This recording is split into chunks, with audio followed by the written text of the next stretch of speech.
We're good? All right, good morning, everybody, and welcome to C.T. Martin Recreation Center here in Adamsville on the west side of Atlanta, where we get to have a pep rally today. Are y'all ready for a pep rally? I am ready for a pep rally right after we give these notes and conversations to prepare you all for what's happening with FIFA World Cup 2026. We're going to go out there and hang with some of Atlanta's funnest young people that are here today. We're going to have a pep rally. They're out there enjoying themselves right now while we are enjoying ourselves in here. Aren't we enjoying ourselves, everybody? Enjoyable moments. We are joined today by Council President Marcy Collier Overstreet, by Andrea Boone of District 10, by Shay Alexander, our county clerk, Fulton County clerk, by Eshay Collins, our Post 3 at-large city council member, Rich McKay of the Falcons. Hey, just keep the clapping going. Everybody clapping. And then lots of members of my administration, our COO, LaShondra Burks, our deputy COOs are all in the house, Pace and Fred and Ingram and EU911, E311, Ms. Good, and a number of other leaders that are all around here. Of course, Showcase Atlanta's Lamar Stewart and a number of other folks that are here that are contributing from, Adrian Jefferson of Cultural Affairs and our deputy chief of staff, Austin Wagner. And everybody. I just wanted you to know that Demetrius McCrary and everybody's here because this is a big moment for our city to be right here on the precipice of the FIFA World Cup 2026. It's officially here, y'all.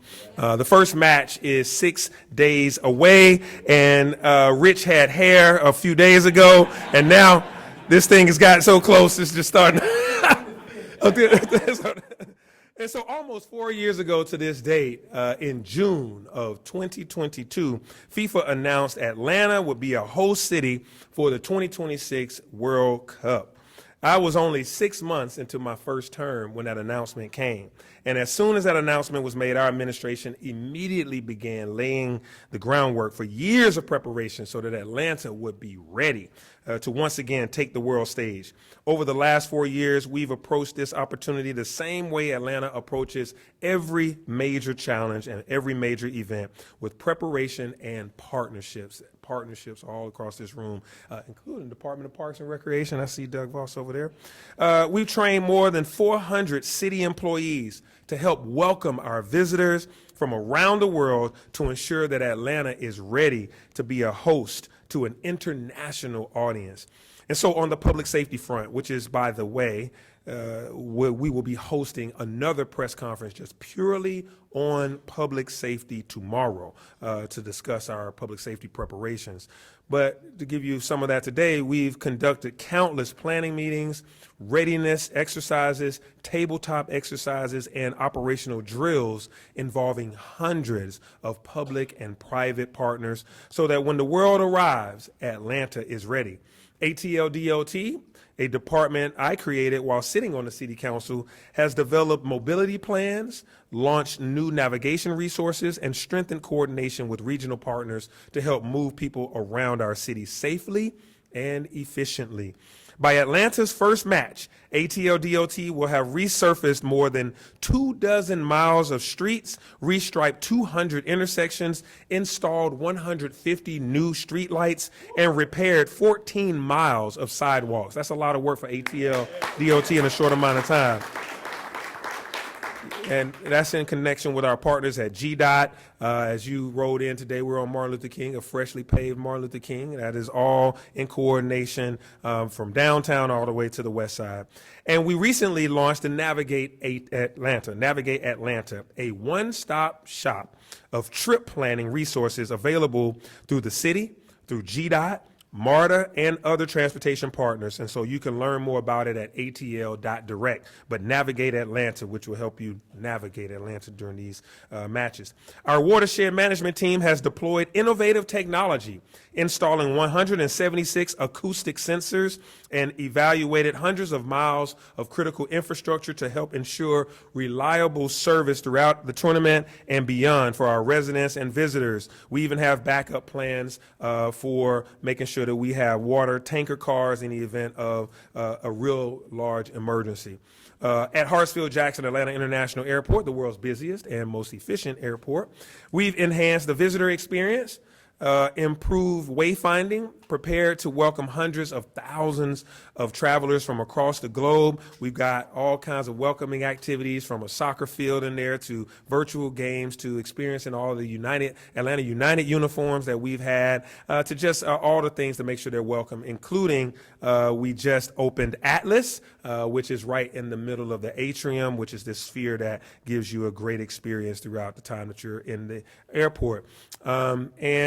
ATL has also opened 5 new gates at part of Concourse D, D widening program, and completed major projects including roadway barrier improvements, restriping, and other fresh work to make sure that, including that large new parking garage that we have on the red South Side deck, so you can park in peace. Our Department of Public Works has been working hard on beautification projects, leading volunteer cleanups, which you can sign up for, and so much more to ensure our city is putting its best foot forward in beautification. The Mayor's Office of Emergency Preparedness has helped lead years of planning and coordination, and FIFA recognized Atlanta's Joint Medical Operations and Mental Health Plan as a global best practice. Yes, we are global. We got the best practice on that. And that's not just a recognition for City Hall, that's a recognition for all of Atlanta. And while preparation matters, legacy matters also. We wanted to make sure that this World Cup wasn't something that simply happened in Atlanta or to Atlanta, but it happened with Atlanta and belonged to Atlanta. And that's why we've expanded youth soccer opportunities across our city. Our youth are going to be able to experience this World Cup like never before. I see soccer in the streets is here. That's why more than 3,000 soccer balls have been purchased that will be distributed to young people throughout the city through city programming. 3,000 soccer balls. And that's why we've launched new summer camps and soccer camps, clinics, and neighborhood events designed to connect our young people to the world's game.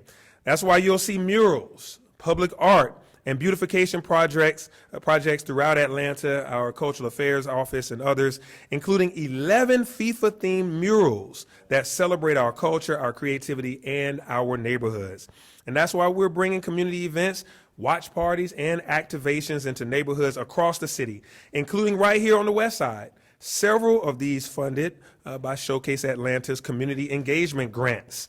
The Office of One Atlanta, led by Chief Impact Officer Candace Stansfield, created a robust human rights action plan. And hear me when I say this, that Atlanta is only one of 4 out of 16 host cities to create a human rights plan. So only 4 of us have a human rights plan out of 16 cities.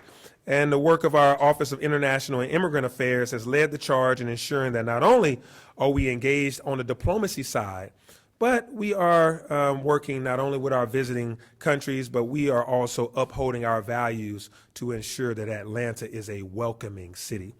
Because the World Cup is bigger than just 8 matches, you guys. It's an opportunity for a young person in Atlanta to see new possibilities. It's an opportunity for a small business to reach new customers.